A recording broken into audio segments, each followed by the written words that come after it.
What's up, guys? Jeff Cavalier, ATHLEAN-X.com. Today we're going to do one of those popular by demand videos. Actually, people requesting, Jeff, you have to talk about DK Metcalf. And you might be thinking to yourself, I don't know who DK Metcalf is. If you haven't already heard, this is DK Metcalf, a receiver out of Ole Miss who just participated in the NFL Combines and did some pretty impressive things. His statistics were pretty much off the charts, and everyone's talking about him. It's not the fact that he's obviously jacked. He's a receiver. He's a big guy. He's 6'3", 228, 34 7/8 inch length arms, guys. That's actually a foot longer than my arms. And he's got hands that can pretty much catch any football. No problem. But what we're focusing on, what everybody's focusing on, and the subject of this video is his body fat percentage was reported at 1.6%. Now, you're probably saying to yourself, is that even possible? And hopefully you're saying, is that even good? Is that even healthy for an athlete? So I wanted to kind of delve into that because the one thing we do know right off the bat is this is probably not accurate. And there's a few reasons why I believe that to be the case. The first one is sort of observation, because this is someone else who was actually reported to be just under 2% body fat for a competition. This is the late Andres Munzer. And catch the word late because he's not here anymore. It's not necessarily a good thing to be this shredded. And we'll get to that in a second. But this, you could probably agree, looks a little bit different than what Metcalf looked like. There's a lot more striations in here. There's a lot more muscle definition going on here. There's a lot more unhealthy look to this body than what you saw in DK. Muscular, yes, but this looks a lot more extreme. This was reported to be 2% body fat. I would much more likely agree with this than I would with DK. Now, there's a couple other things, though, that are more important. And this is what we talk about, the data collection side of it, what's going on at the combines. There's two methods of collection here for the body fat percentages. One's utilizing the Bob Pod, which has been going on now for over 12 years, I believe, 13 years. And then we have the DEXA scan. The DEXA scan is something that's been included into the testing process just of late. Actually, this year was the first year that they included it, introduced this year. So what's the main difference? Well, first of all, with the Bob Pod, it's a volumetric measurement. It's relying on the displacement of air inside the Bob Pod when the athlete's outside of it and then when they step inside of it. Very similar to how they used to measure body fat by water displacement with underwater testing. So it's a volume measurement, and there's a margin of error to this of actually up to 2.5 to 5%. Not off of the number, but literally body fat percentage points up 2.5 to 5%, which means even someone that's registering at 2% could come in as high as 7% off of a Bob Pod measurement. So that's a problem, okay? And some research even suggests that this margin is even greater than that. But the reason why is that this assessment is basically based off of calculations, all right? We're basically calculating, utilizing the information of the displacement of the volume. So it's subject to some drastic error. The benefit here is that it's pretty easy to understand results. You get a little printout, there's your results, and a lot of the scouts prefer the easy to report method. A lot of the media outlets will prefer the easy to report method here. That's where we're probably getting this information from. Because we know that the DEXA scan, again, something new, is actually privy only to the scouting departments of these teams that hasn't been publicly disclosed, and therefore we can kind of guess with confidence that these results are not what we're going off of. We're really going off of these. But even over here, guys, while the method is a lot more accurate, we're using x-rays to pass through the body to come up with the measurements, it's still not perfect, right? It's using actual measurements to gather the data, which is better than using calculations, but there's still some limitations to even these numbers here. And we know that the data output here is very, very complicated. They actually used an outside third party to present these statistics to these scouting departments, and they're so long and detailed, I still don't think they've actually gone through and determined how they're going to utilize all this information. So once again, they relied back on this. But I think the question is that healthy? Is it even good? Should we be happy that DK Metcalf is at 1.6% if it was even true? And the answer is no, especially when it comes to athletes and when it comes to the guys watching this channel, I hope. And that is, there's a sliding scale here. If we were to look at a rough estimate here of body fat percentage on the bottom from 0% all the way up to, let's say, 45%, and then we looked at the injury risk. Injury risk meaning any of the dangers that come along with having an extremely low level of body fat percentage, which I'm going to cover here in a second.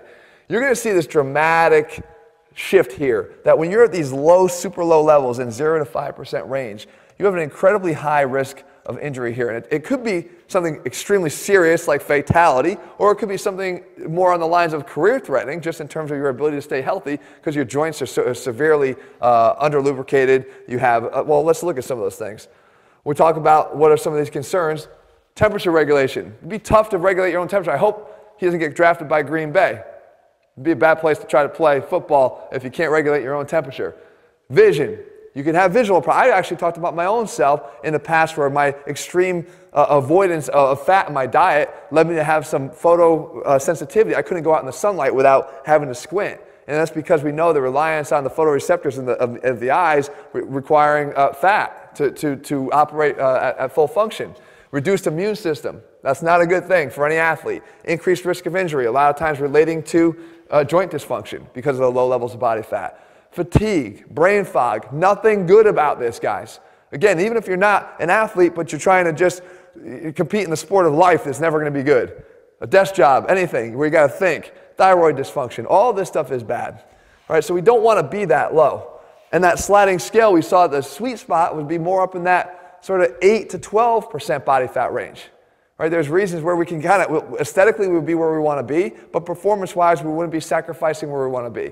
And that's going to change with age, and I'll cover this in a future video where there's a bit of a sliding scale there too, and of course men versus women. I'll go into that in depth. But the fact is, that's what we want to do. But what else should we focus on? Because the truth here is not just about the body fat, but what about the numbers in general? Look back at his numbers. Again, I mentioned impressive statistics.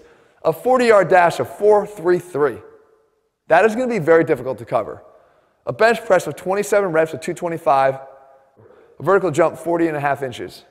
Broad jump 134 inches on a broad jump. The 3-cone drill 7.38, and then a 20-yard shuttle, which is the 5.10.5, 4.5 seconds. I want to underscore something very important when it comes to these numbers, because I feel like I've been harping on this a lot of late, and that is numbers alone don't tell you anything. Because numbers in isolation are never good. Being one-dimensional, which is something I talked about a lot, focusing on only strength in your workouts, is an extremely limited, improper way to focus on training. Now, if you want, especially if you want to be an athlete, you can't talk about training like an athlete if you are focused solely on strength. Is strength an important component? It's one of the most important. But in isolation, it's actually could be pretty limiting. How do I know that? Well, we can look at bench press alone, the performance of bench press. Do you know that since 2012, the guys who've logged the 4 highest scores in the bench press, with the highest being, I think, 46 reps or 44 reps or something of 225. Do you know that of the top 4 guys, only 1 guy is still playing in the league? And of those top guys, 2 of them were out of the league after just a single year or single season? It's not enough, right? I talked about you can be a big guy, big meathead, big strong guy, but if you have no other skills, you're not going to be a great athlete. You could, same thing, you could be as fast as this guy, 4.33, 40. But if you have no route running abilities, how are you going to separate from the defenders? It's a problem. You need to be agile. You have to have agility. Maybe your 3-cone drill is great. You got some agility, but you have no speed. That's a problem.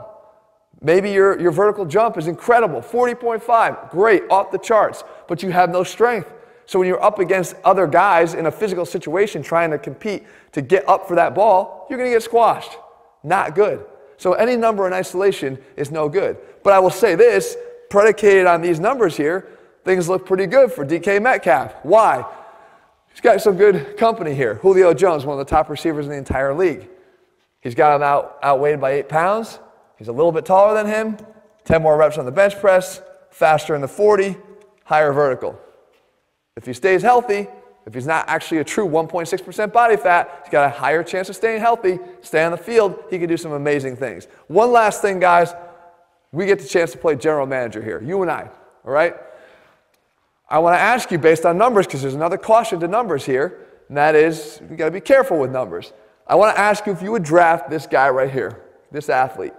Would you draft the guy who ran a 40-yard dash in 5.3? Okay? Not 4.33, 5.3, 1 second slower. How about a guy who couldn't get a single rep of the bench press at 225? Okay? Number 3, 24.5-inch vertical. Almost 15 inches less than DK. A broad jump of 99 inches, not 134. God, this isn't looking so good so far. 3-cone drill is actually not so bad, 7.2, and the 5.10.5 is actually pretty decent, 4.38. Would you draft this guy? Most of you out there would say no, but you probably know that where I'm going at this. I would draft him. He's a pretty good player, and sometimes you have to consider the intangibles, guys. It's not always just about the numbers, it's about the makeup. So guys, I hope you found this video helpful. Remember, body fat alone, I'm a guy who carries a low body fat percentage. I'm aware of that. But even I'm above 5%. I could never go walk around at 2%, 3% body fat and think that I was healthy or call myself healthy. I think there's an incredible importance on staying at the right body fat levels and setting the right goals for yourself and realizing that there's more to it than just even that. Even just of all the numbers there, 1.6% should not be all we're focusing on. Guys, if you found the video helpful, leave your comments and thumbs up below. Let me know what I'm going to cover in the future videos, and I'll do that for you. If you haven't already done so, please subscribe and click on your notifications so you never miss a video when it's published. And if you're looking for programs, guys, that take into consideration all the elements of training like an athlete, not just one of them, all of them, and realize how important it is to integrate them all together, we do that for you in a step-by-step plan over at ATHLEAN-X.com. All right, guys, we'll be back again soon. See ya.